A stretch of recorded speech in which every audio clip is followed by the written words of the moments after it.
Muy buenos días a todos. Muchas gracias por estar aquí tranquilamente tomando una taza de café mientras Satya Nadella llegaba con las dificultades del tráfico que tiene Madrid. Bienvenidos todos a este encuentro y me gustaría comenzar agradeciéndoles su asistencia. Es para APD y para mí, como su presidente, un placer estar con todos ustedes hoy y tener la oportunidad de presentar en el marco de las jornadas de APD a uno de los directivos más importantes del mundo, que es Satya Nadella, CEO de Microsoft Corporation. I am extremely happy, Satya, to have the opportunity of introducing you because, as you know, in APD we have had the privilege of following the development of this company throughout its 44-year history. Firstly, with Bill Gates, and then with Steve Ballmer, who both shared their time and vision with us.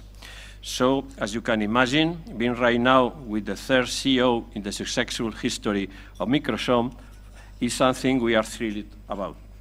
I would like to thank you, Satya, for being here with us today, for sharing this time to talk and allowing us to know a little bit more of what the top management of a company such as Microsoft thinks about technology, competitiveness, and business growth. Satya Nadella, CEO of Microsoft Corporation, is one of those people that inspire sincere appreciation wherever they go. A self-made man who represents a generation of visionaries that a few years ago decided to take on the challenge of changing the world throughout new technologies.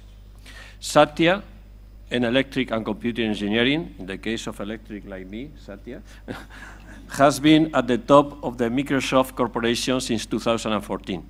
He started his professional life in this company, whose headquarters are located in Redmond, a small but great city very close to Seattle, on the west coast of the United States back in 1992. Since then, he has held the positions of VP of the Business Division, VP of the R&D Division in the area of online services, and President of the Server and Tools Division, among other important positions. Under his leadership, the company has achieved remarkable milestones that have made it triple its value on the stock market since 2014. Its shares have increased their value by 30% over the past years, and its market capitalization is higher than its rivals. But more importantly, Satya has a long-standing experience in the field of cloud technology. Before being appointed as CEO, he was Executive VP of the Cloud Computing Division, and he was also in charge of IT platform construction and operations and the development of tools and cloud computing.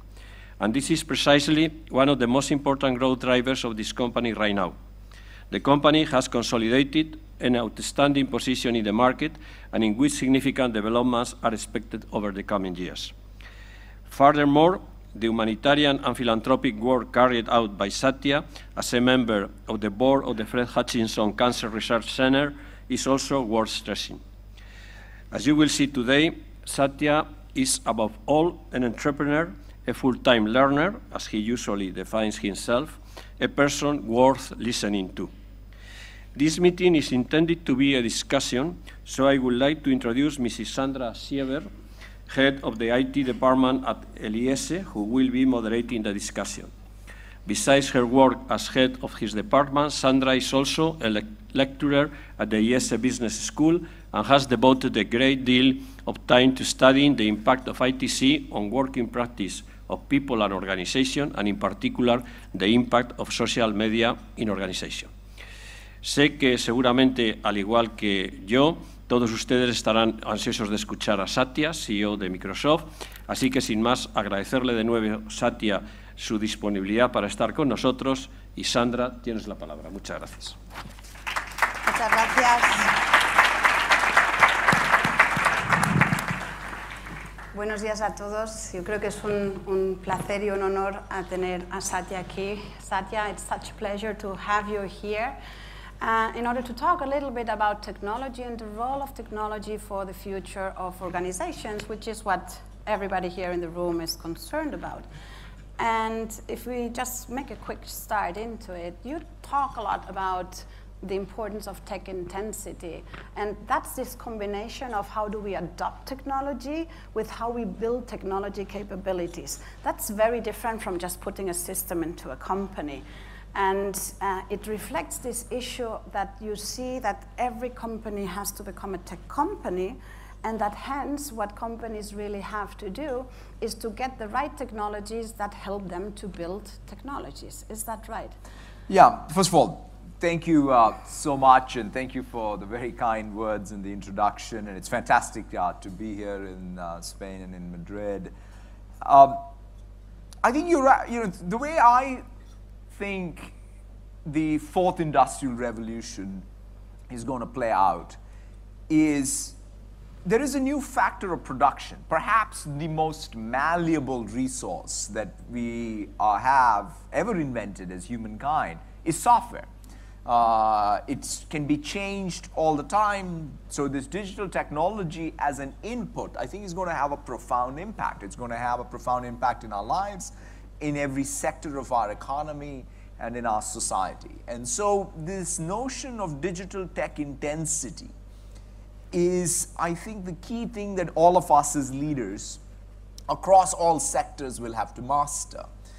And it has two elements, as you sort of said. And it's combinatorial, in fact, as you were saying backstage, because in fact, I usually think of it as an exponential. The first thing is you need to be able to make sure, it doesn't matter whether you're in retail, whether you're in healthcare, you're in tourism, you're in logistics, you need to think of yourself as getting the best software/digital technology as a commodity input, and then using that commodity input to create non-commodity technology outputs in how you service your customers, how you yourself are optimizing your operations, how are your own employees being empowered in unique ways so that they can collaborate, communicate, create new value. And lastly, change the very nature of the product. So that, to me, is the combination, which is because there are some subtleties in it, right? For example, especially as a nimble, small and medium company, this is even more important because you can't waste your resource, your energy, your time on something that's available in the marketplace, that is available as a commodity, and it's world class. Take cloud computing. In this day and age, having your business take advantage of the fact that there is ubiquitous cloud computing available as an input, I think is very important. But when you are also making these choices, trust in business models of your supply chain becomes very important as well. So it's not just about using a commodity, you need to be able to have alignment of interests so that what you are doing and your success and your suppliers' interests are aligned. So those would be the things that I would sort of say are important in tech intensity.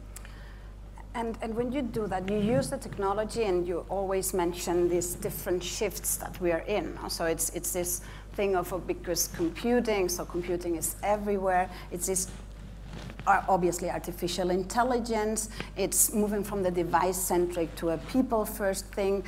You announced HoloLenses now. So all of that is happening, but at the end what you need to get is that companies like the ones that we have here in the rooms actually are able to use all of that so that they can build things that people actually want to use. Absolutely. And actually, or to use the technology so that they can actually speed up something, but everybody should be comfortable with that. Yeah. So how do you see your role as more than just this technology provider? I know that you've opened up everything. You're probably now a very, very open company. It's all about the ecosystem. It's all about the partners. So what can you as Microsoft bring to the table so that these guys can say, hey, here comes my partner? Yeah. More than just my technology provider. So that's sort of just the a change. Couple of interesting points it's worth mentioning.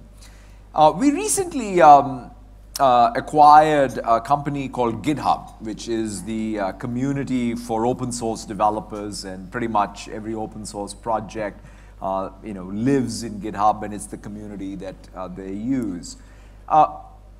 We had used some data from LinkedIn to find the following pattern. The number of software engineers being hired outside of the tech industry was higher than in the tech industry, and is only increasing. And so that means this notion that pretty much everyone here, irrespective of what industry you're in, ultimately you are either directly or indirectly going to get more software input.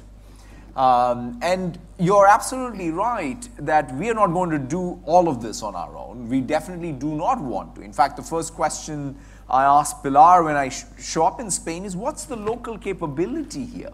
For example, how many partners do we have? What is their employment? How are their skills being refreshed? What IP are they creating by vertical that is relevant, right? In tourism or in retail, in banking or in industrial and auto manufacturing, what have you. So to us, we're building a broad ecosystem on top of our platform so that each one of you can create your own digital platform. So the way I think about it is, these platforms are not about one platform and everybody else is an application.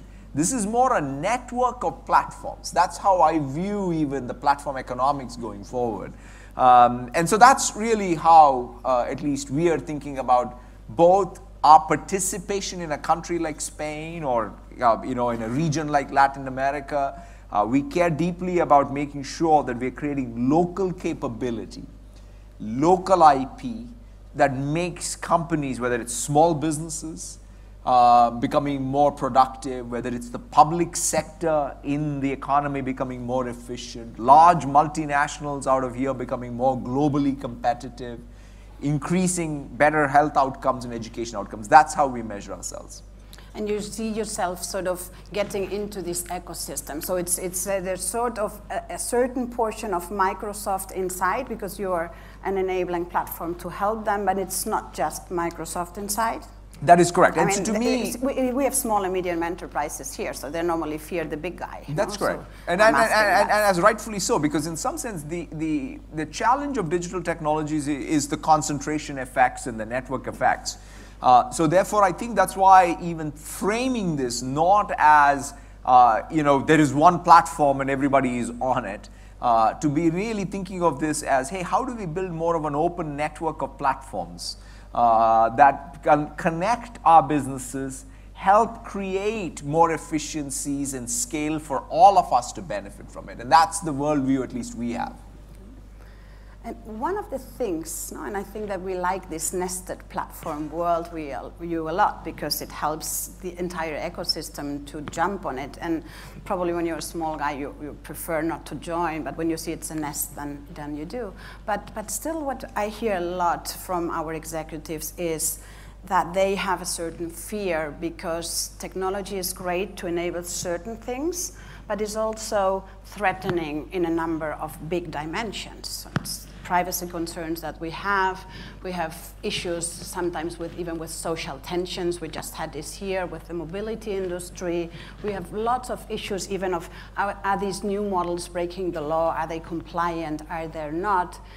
And we now tend to talk more about responsible disruption, and you talk a lot about responsible AI, because AI is probably that technology in which the fear for us humans can become highest, right? Yeah. And I think that every company needs to understand what is going to be this governance body of a responsible management of technology.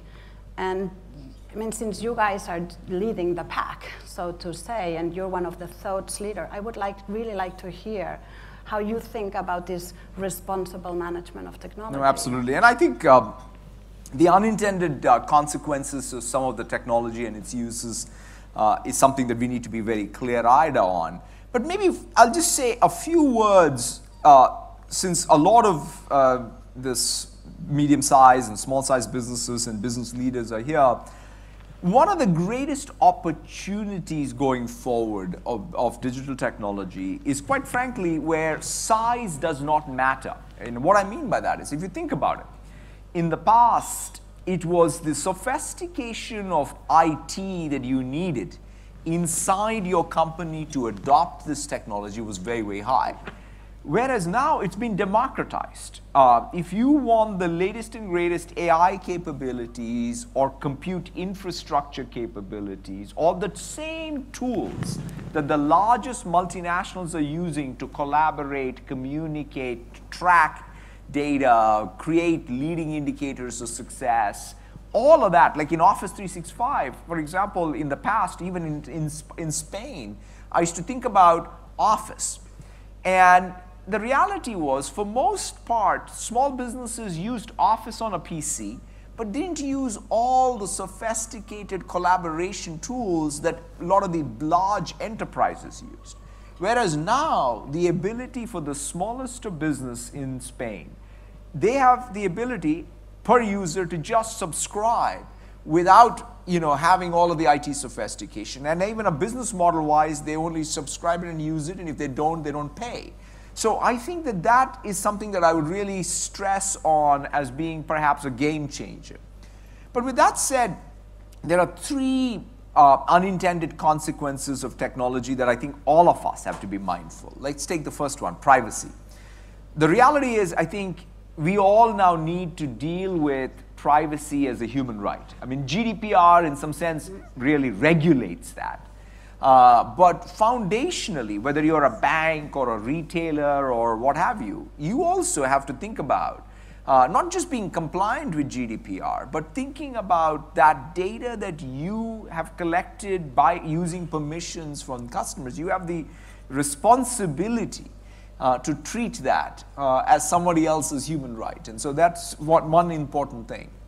And I fully expect, for example, we took the GDPR subject rights and made them available globally, and I think hopefully the entire world converges on one standard versus fragmenting.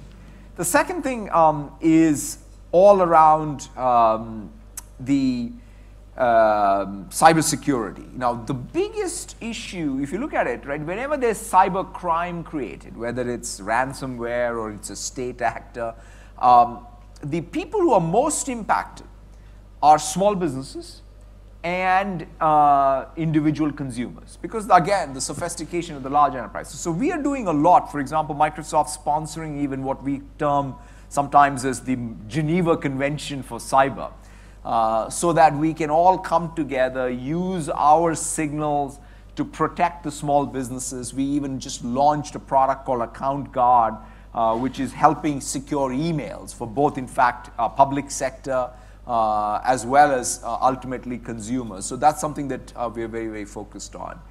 The last one is AI and ethics.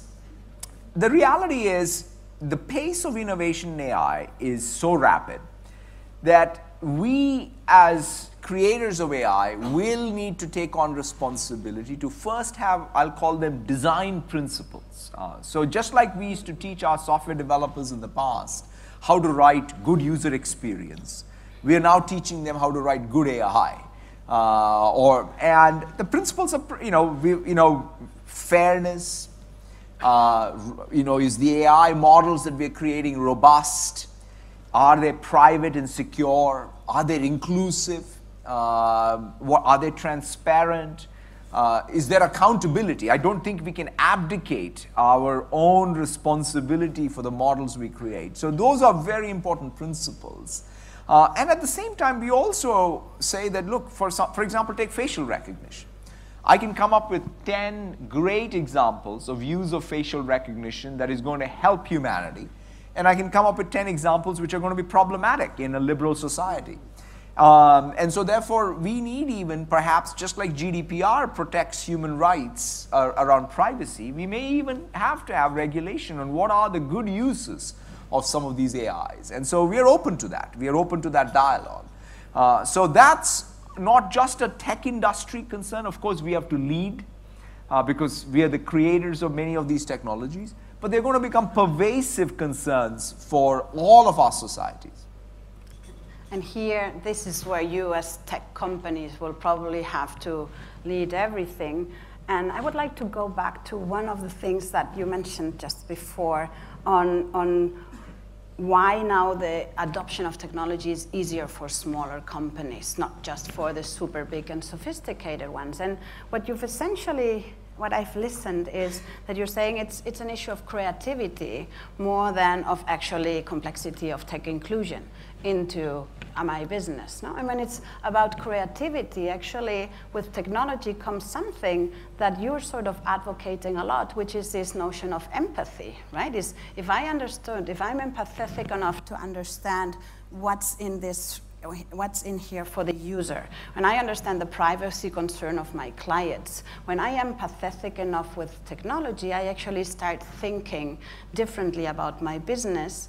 And you wrote about that in your book of hit refresh, right? And I have to start thinking which are those portions that I need to refresh. I don't want to throw everything away, but there's certain things that I, in an empathetic way, have to refresh. And you talk about this a lot, no? And saying it's very often not so much what happens to you, but realizing that something is happening to the others. Yeah. No? As this notion of empathy, you actually went and turned around Microsoft and created the different culture, a different sort of organization completely. The mission was changed, and you very often stress the importance of empathy. Would you say that in order to become a tech leader or a company that uses technology to lead, this empathetic ability of any leader, business leader, has to improve? Has to increase? Sure. We need to work on that? Sure, for sure. So I'll get to that, but I'll react to sort of one comment you made in the very beginning where you said, the US tech companies have to lead. I will sort of first say that... The big tech companies. Yeah, and quite honestly, even tech companies, whether they're American or Chinese or European, we all have different identities. I don't think that there is such a thing called an American tech company or a Chinese tech company or a European tech company. I think that what is going to differentiate all of us and our role in different regions of the world is the foundational business models. For example, I always sort of speak to even amongst, say, the American tech companies. I mean, my main competitors today are all not platform companies, they're aggregator companies. My success depends on my customer's success. In other words, for Microsoft to be relevant, survive, we need to create local surplus in Spain. Otherwise, we will not have a business in Spain. If the small businesses in Spain are not becoming more competitive, more productive because of our technology, we are going to fail. Same thing with the multinationals, same thing with the public sector. That is not necessarily true for a lot of companies that are just aggregators. And so that's one point I just wanted to make, because it's such an important subtlety. It gets lost in how tech companies are all viewed. That said, though, you bring up what I think I would say is, I have learned the essence of all business, which is, if you look at it, right, what is it that if we are a successful business, that means somehow we are able to meet the unmet, unarticulated needs of customers, right? That's it. Because otherwise, you wouldn't be a successful business. But where does that inspiration for being able to be in touch with that unmet, unarticulated needs for customers come from? I think it comes from empathy. It comes from that deep sense of understanding what are the real needs out there. It's not just saying, oh, I talked to 10 customers and I'm doing exactly what they told me to do. It's more about being able to go deeper, to understand what's behind those words. And there are many, many methodologies. People talk about design thinking and other ways to get at it. But fundamentally, everyone in this room has that innate capability in themselves and in teams to be able to invoke it. Then one of the things that I realized is, how does one invoke it? You can't go to work every morning at 9 o'clock or whatever, and then you hit a button called the empathy button, and you say, well, now I'm going to be empathetic. It just doesn't work that way. In fact, I think the only way is for your entire life to be that journey where every time you're pushing yourself to develop deeper sense of empathy all around you. and recognizing that the journey never ends. So in our own case at Microsoft, we've been trying to work this, where we're trying to bring, for example, what we describe as the learning culture. And so we borrowed this, I would say, cultural meme out of child psychology. Carol Dweck, who's a professor at Stanford, wrote a very famous book called Mindset. In fact, my wife would introduce me to that book in the context of my own children's education multiple years before I became CEO. And in that book, there's this one simple concept. If you take two kids in school, one of them has got great innate capability, right, is smart, but is a know-it-all. The other person has got less innate capability, but is a learn-it-all. You know how the story ends. The learn-it-all does better than the know-it-all. And that applies to CEOs, that applies to companies and company cultures. And so the goal is to be able to adopt that growth mindset and use it to develop that deeper sense of empathy so that you can create those products and services that meet the unmet, unarticulated needs of customers. Okay. Satya, that is sort of getting back to being humble, recognizing we are learners all life, as you normally say, and I think that we can all take this sort of notion back to us today, right? It's be humble, be the learners, be more empathetic. I want to thank you so much for being here. Thank you. And I would like to ask on stage Enrique Sanchez de Leon, who's going to do the closing of the event. Thank you.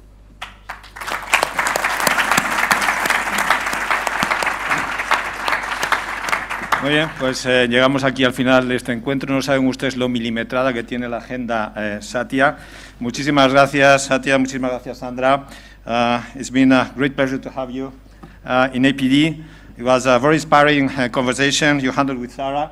Let me finish with reading an email Mr. Nadella sent to his employees when he first took the job about 5 years ago, the job of CEO of Microsoft.